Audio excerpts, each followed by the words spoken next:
Welcome to Blizzard Fire. We hope this video helps fire up your solution. You start by confirming measurements and tools so you avoid recuts mid-job. Once you have a plumb line, align the top of the zipper wallpaper with your mark and unroll about 1 mm. Make the first vertical cut along the zipper channel using a straight edge and razor, trimming away excess backing only where needed. You want the first strip perfectly vertical. That sets the entire run. Make sure to keep the zipper teeth protected until you're ready to zip the next panel. Now you apply adhesive or expose the self-adhesive backing, following the manufacturer's pattern so glue doesn't ooze into the zipper.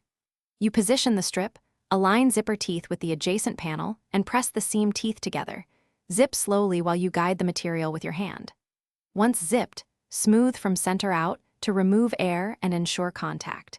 Use a level at 50-70 cm intervals to maintain straightness, and trim around fixtures with small. You finish by trimming top and bottom for a seamless appearance, pressing seam edges firmly with a roller to secure adhesion.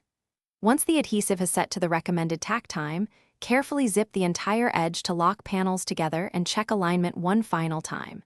If you encounter puckers or misalignment, stop zipping, unfasten a small section, re-smooth the substrate and wallpaper, then rezip slowly. Make sure to clean debris from zipper teeth to prevent catching or damage.